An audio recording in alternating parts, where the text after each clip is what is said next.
श्रवण कुमार को मारा तो श्रवण कुमार के माता पिता तड़प तड़प के मर गए। मर गए कि नहीं? जब आप किसी के माँ बाप को तड़पा तड़पा के मारोगे तो आपको भी तड़प तड़प के मरना पड़ेगा, भले आप भगवान के पिता ही क्यों ना हो। ये कर्मों का दंड है साहब। यहाँ भगवान के पिता को भोगना पड़ा तो हमारे और आपको नहीं भोगना पड़ेगा। इसलिए कहता हूँ कर्मों को जरा ठीक ठीक कर लो, अच्छे कर्म करो, गलत कर्म करना छोड़ दो, वरना भोगेगा कौन? जैसी करनी वैसी भरनी, आज किया कल पाएगा। जैसा आज किया है कल वैसा ही पाएगा। इसलिए कहता हूँ साहब जरा संभल जाओ, कर्मों को सुधारो। अच्छा कर्म कैसे सुधरेंगे? हमने बहुत पाप किए होंगे, बड़ा गलत काम किया होगा, कोई बात नहीं।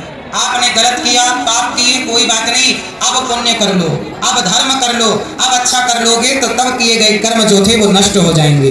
कर्मों को ही कर्म काटते हैं। जैसे कांटा लग जाए तो कांटे को कांटा ही निकालता है। बुरे कर्म हो जाए, बुरा काम हो जाए तो अच्छा काम कर लो। अच्छा कर्म करने से बुरा कर्म नष्ट हो जाता है। भगवान कहते हैं मेरी शरण में आ जा, मैं तेरे सारे कर्मों को, पुराने पापों को नष्ट कर दूंगा। अहम त्वा सर्व पापेभ्यो मोक्षयिष्यामि मा शुचः। अच्छा एक बात बताओ, भला कीजिए भला होगा, बुरा कीजिए बुरा होगा, ये बात सही है कि गलत है? मेरी माँ अपने बच्चों को ना भला करना सिखाओ। आप लोग गलती करते हो, आप लोगों ने अपने बच्चों को पढ़ा लिखा के योग्य तो बना दिया, पर आपने अपने बच्चों को मदद करनी, किसी की हेल्प करनी नहीं सिखाई। आपने भला करना सिखाया नहीं। यदि गणित एक विषय है, विज्ञान एक विषय है, हिंदी एक विषय है, इंग्लिश एक विषय है, तो भला करने की शिक्षा भी तो एक विषय है ना। भला करना कौन सिखाएगा? आपके बच्चों को एक पाठ और पढ़ाया करो। क्या पाठ? भला कर बेटा। एक साधु थे, एक द्वार पर गए, भिक्षा मांगी, मैया भिक्षाम देही, भिक्षा दे दो मेरी माँ। तो मैया ने भगा दिया, ए बाबा चल, कोई काम नहीं है तेरा, बस मांगता रहता, चल, भगा दिया। बाबा जी बेचारे साधु जी चले गए। लेकिन उनके आंगन में एक छोटी सी नन्ही सी गुड़िया बच्ची खेल रही थी। तो साधु ने उस लड़की से कहा, बेटी तू अपने आंगन की थोड़ी धूल उठा के मुझे दे दे। तो किसी ने कहा, बाबा जी वो लड़की से आप धूल मांग रहे हो। वो लड़की ने धूल दे दिया, बाबा जी ने अपने गोद में ले लिया, अपने झोली में। किसी ने कहा, बाबा जी आपने धूल क्यों ले ली, धूल का करोगे क्या? तब संत ने कहा कि भैया इसके माँ बाप ने दान करना नहीं सीखा, भला करना नहीं सीखा, मदद करनी नहीं सीखी।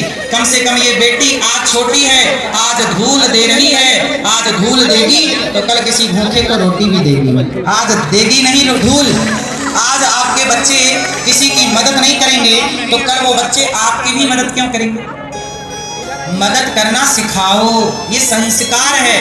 जब आपका बच्चा किसी भूखे को देखकर तड़पता हो, किसी प्यासे को देखकर उसे पीड़ा होती हो, तो भला जब आपका बेटा दूसरों को भूखा प्यासा नहीं देख सकता तो भला अपने माँ बाप को वो भूखा प्यासा कैसे देखेगा? ये दया उसके भीतर भरो ना, समाज सेवी बनाओ ना, उसे दयावान बनाओ।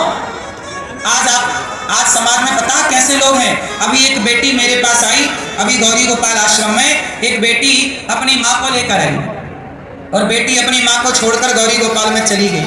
और जानते हो अपनी माँ से क्या बोला? सोचिए, बेटी अपनी माँ को, बूढ़ी माता को गौरी गोपाल वृद्धाश्रम में छोड़ के भाग गई।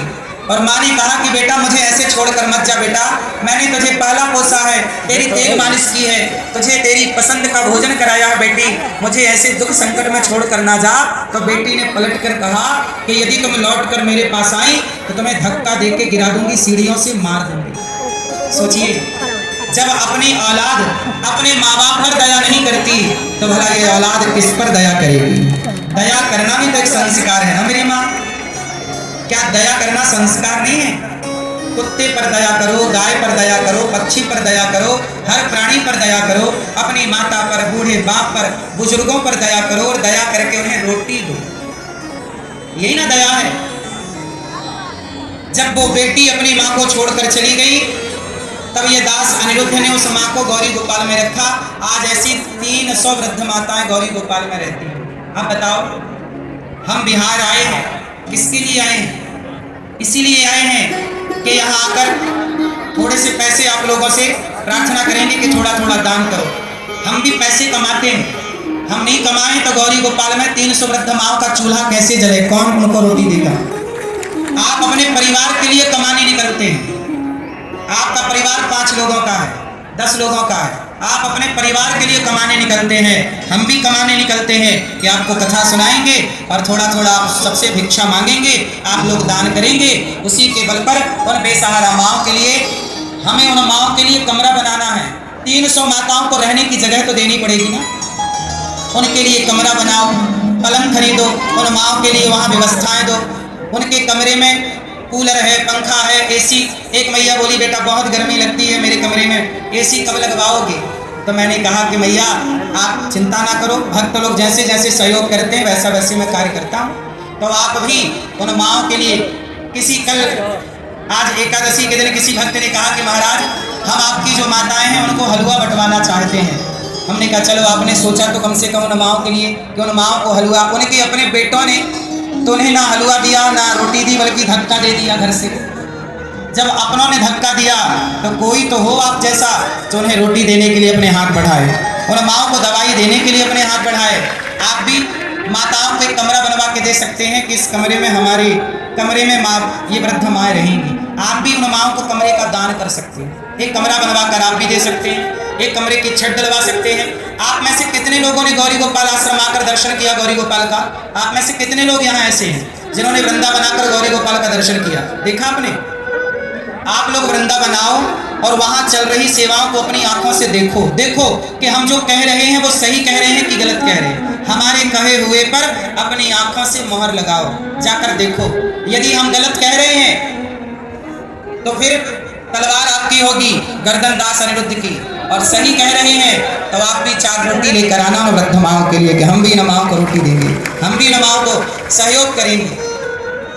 गौरी गोपाल आश्रम में आओ, मैं आपको निमंत्रण दे रहा हूँ वृंदावन आने का। आओ, ये हमारी वो माएँ हैं जिन माओं के साथ हम समय गुजारते हैं, जिन माओं के साथ खेलते हैं, जिन माओं को बुढ़ापे में हंसी मुस्कान देने का प्रयास करते हैं। इन माओं के अपने बच्चों ने तो घर से निकाल दिया। अच्छा, एक बात और है, गौरी गोपाल आश्रम में जो माएँ रहती हैं ना, जब इनकी मृत्यु हो जाती है तो हम इनके बेटों को फ़ोन लगाते हैं कि बेटा 4 दिन पहले से 15 दिन पहले से फ़ोन लगाते हैं, बेटा तुम्हारी माँ की आखिरी सांस चल रही है, आकर देख लो, ले जाओ अपनी माँ को।